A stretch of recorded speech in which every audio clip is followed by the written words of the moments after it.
11 Jun, bersiaran terus dari studio HD Kuching. Kita mulakan dengan perkembangan ini.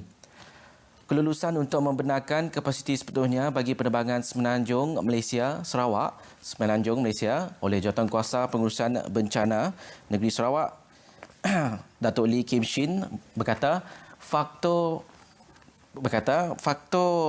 ekoran situasi terkini COVID-19 di negeri ini yang bertambah baik dan keperluan untuk merangsang pertumbuhan ekonomi domestik terutama sektor pelancongan. Menurut Datuk Lee Kim Shin, kelulusan juga bagi memudahkan pergerakan barangan dan masyarakat untuk urusan perniagaan rasmi dan peribadi. Sebelum ini, JPBN hanya membenarkan kapasiti sebanyak 66.6% untuk penerbangan Sarawak, Semenanjung Malaysia Sarawak. Namun tegasnya walaupun kebenaran rentas negeri dan kapasiti 100% dibenarkan, semua agensi seperti pengendali lapangan terbang dan syarikat penerbangan mesti mematuhi sepenuhnya prosedur operasi standard untuk penumpang di terminal serta di dalam pesawat. Ini termasuk mengambil suhu badan menggunakan mesin pengimbas suhu badan atau termometer infrared mudah alih sebelum membenarkan penumpang memasuki terminal lapangan terbang, pemakaian pelitup separuh muka oleh penumpang dan kaki tangan serta penyediaan pensanitasi tangan. Beliau menyatakan demikian selepas perjumpaan dengan syarikat penerbangan dan agensi berkaitan industri penerbangan di Kuching. Dalam pada itu, beliau berharap syarikat penerbangan akan mengembalikan jumlah penerbangan seperti sebelum pelaksanaan Perintah Kawalan Pergerakan PKP yang melibatkan penerbangan dari Sarawak dan ke Sarawak selain penerbangan domestik dalam negeri. Jelasnya untuk tujuan tersebut, semua syarikat penerbangan perlu memohon secara rasmi kepada JPBN untuk meningkatkan jumlah penerbangan ke Sarawak dan dalam Sarawak. Mengulas mengenai kadar tambang yang sangat tinggi, beliau berharap dengan peningkatan jumlah penerbangan dan kapasiti, kadar tambang akan dapat dikurangkan kepada kadar sebelum PKP. Jawatankuasa Perunding Perjanjian Malaysia 1963 sebelah suara mengesahkan bahawa kenyataan media bersama oleh Menteri Muda di Jabatan Ketua Menteri bagi Undang-Undang Hubungan Kerajaan Negeri, Persekutuan dan Pemantauan Projek Datuk Sharifah Hasidah, Syed Ahmad Ghazali dan Pengerusi Petronas Datuk Ahmad Nizam Saleh awal Mei lepas bukanlah perjanjian secara formal. Pengerusinya Datuk Amar Muhammad Asfiah Awang Nasar berkata, kenyataan media itu tidak memberi kesan terhadap usaha Sarawak menuntut cukai jualan negeri SST daripada Petronas. The joint media statement made by Datuk Sharifah Hasidah and the chairman of Petronas is not a formal agreement that has a binding effect that may have legal implications and ramifications on the state of Sarawak. Malah, menurut beliau, kenyataan media yang dibuat itu adalah berdasarkan persetujuan kedua-dua pihak dalam mencari pendekatan terbaik menyelesaikan isu berkaitan. Beliau menyatakan demikian pada sidang media selepas mempengerusikan mesyuarat Jawatankuasa Perundingan Perjanjian Malaysia 1963 di Dewan Undangan Negeri Dun Putrajaya, Kuching. Datuk Amar Muhammad Asfiah yang juga Speaker Dun Sarawak menjelaskan kenyataan media itu disifatkan tidak formal atas beberapa sebab. Ini termasuk tidak melibatkan tanda tangan atau saksi yang sah dan tiada sebarang keputusan dibuat atas persetujuan Jawatankuasa Perunding Perjanjian Malaysia 1963. Oleh itu, menurut beliau, Petronas tetap perlu membayar RM2.878 bilion bagi SST 2019 tanpa pemotongan dan pengurangan daripada jumlah tersebut. Sarawak menerima banyak manfaat daripada ekonomi digital sebagai dasar dan polisi baru negeri ini sejak diperkenalkan 3 tahun lepas. Ahli Dewan Undangan Negeri Adun Demak Laut yang juga ahli Lembaga Tabung Ekonomi Gagasan Anak Sarawak tegas Dr. Hazlan Abang Hipni berkata manfaatnya melibatkan pelaburan luar negara, kecekapan pentadbiran dan kemudahan infrastruktur digital selain seminar antarabangsa berkaitan dunia digital.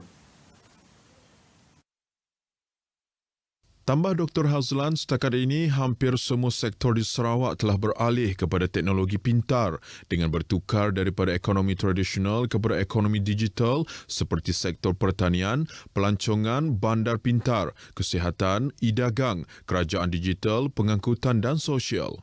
Menerusi kenyataan medianya, Dr. Hazlan menyatakan sokongan ke atas inisiatif kerajaan negeri melalui Lembaga Multimedia Sarawak dalam penyambungan digital di seluruh negeri seperti yang diumumkan oleh Ketua Menteri Datuk Patinggi Abang Johari Tun Openg baru-baru ini. Menurut beliau, teknologi digital telah memainkan peranan penting sewaktu negara menghadapi pandemik COVID-19 semasa pelaksanaan Perintah Kawalan Pergerakan PKP dan PKP bersyarat yang membataskan pergerakan terutama dalam urusan pembayaran dan pesanan digital, sidang video secara maya, pembelajaran dalam talian dan sebagainya. Jelasnya dengan kehidupan normal baharu, beliau yakin masyarakat akan terus mengguna dan mengaplikasi teknologi digital bagi menjamin kelangsungan hidup. Jabatan Bomba dan Penyelamat Malaysia JBPM Sarawak berjaya menyiapkan 6 projek pembinaan rumah di bawah program Rumah Sejahtera tahun ini. Pengarahnya Khairuddin Rahman memaklumkan bahawa dana RM300,000 telah diperuntukkan dengan setiap projek menelan kos sebanyak RM50,000. Khairuddin Rahman menjelaskan rumah ini dibina sendiri oleh anggota-anggota Bomba secara bergotong royong dengan rekaan rumah yang berlainan mengikut keadaan tanah di tapak projek namun mengikut spesifikasi dan saiz yang sama. Bukan saja kata Bomba boleh menentang kebakaran, tetapi boleh juga membina rumah dengan masa-masa yang ada mereka korbankan masa cuti rehat mereka untuk menyiapkan sebuah rumah yang sempurna. Beliau ditemui selepas menghadiri majlis penyerahan salah sebuah rumah itu yang dibina di Kampung Sentosa Salim, Sibu. Penerima rumah itu, Jamiluddin Jemali, ketika ditemui pemberita RTM jelas terharu dan gembira dengan bantuan itu. Rumah kediamannya terbakar pada tahun 2006 dan sejak kejadian itu, dia dan keluarga menetap di rumah ibu saudaranya di Tanjung Latap. Berasa amat bersyukurlah dengan hadiah rumah yang sudah siap ni. Kehidupan kami anak beranak sungguh bahagia dan saya ucap tahniah kepada anggota Bomba bahagian Sibu dan Ketua Bomba bahagian Sarawak. Lebih mengharukan, anak perempuan beliau yang kini berusia 13 tahun akhirnya buat pertama kali dapat menjejakkan kaki di sebuah rumah milik mereka sendiri. Air Asia telah melaksanakan beberapa inisiatif untuk memastikan keselamatan, kesihatan dan keselesaan penumpang pesawat syarikat penerbangan tambang murah tersebut. Dalam satu kenyataan media, Air Asia maklumkan antara inisiatif yang diambil ialah proses nyakuman semua pesawat. Selain itu, AirAsia juga menggunakan pakai prosedur tanpa sentuh untuk urusan penerbangan termasuk proses daftar masuk, meletak bagasi dan pelepasan. Namun, keperluan tambahan untuk wanita hamil, mereka yang menggunakan kerusi roda atau kumpulan yang berisiko tetap diteruskan seperti biasa. AirAsia juga akan memastikan setiap pesawatnya diselenggara walaupun dalam tempoh hibernasi berikutan Perintah Kawalan Pergerakan PKP. Majlis Sukan Negeri Sarawak MSNS berpuas hati dengan langkah-langkah pencegahan yang diambil oleh Pusat Sukan Temping Bowling sebelum ia dibuka semula 17 Jun nanti. Pengarahnya Dr. Ong Kong Swee yang dalam lawatan ke salah sebuah pusat temping bowling terbesar di Kuching semalam memaklumkan bahawa kunjungan tersebut bertujuan untuk memantau dan mengetahui dengan lebih lanjut tentang persediaan yang dibuat oleh pengurusan Megaland Sarawak dalam melaksanakan prosedur operasi standard SOP yang ditetapkan.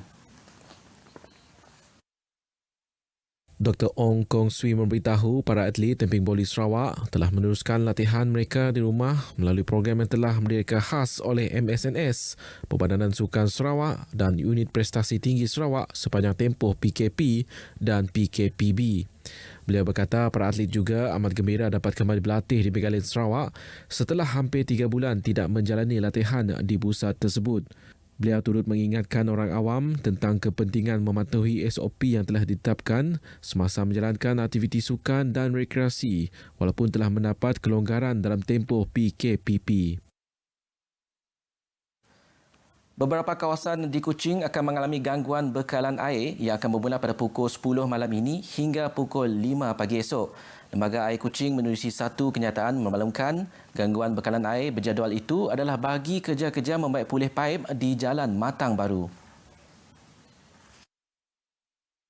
Gangguan bekalan air ini akan menjejaskan penduduk kawasan di Jalan Sultan Tengah, Kedamai, Jalan Bako serta kawasan tinggi di sekitar Petrajaya, Kampung Siol Kandis, Kampung Boyan, Kampung Gersik, Kampung Surabaya, Kampung Panglima Seman. Kawasan-kawasan tersebut akan mengalami tekanan air rendah pada masa tersebut. Untuk sebarang pertanyaan, orang ramai boleh menghubungi talian 082-222-333 atau SMS ke 019-886-6650. Sekian berita pagi Sarawak. Teruskan kesihatan anda bersama kami di RTM. Bersama kita menjaga kebersihan pada tahap yang optimum. Saya Firdaus Idris, jumpa lagi.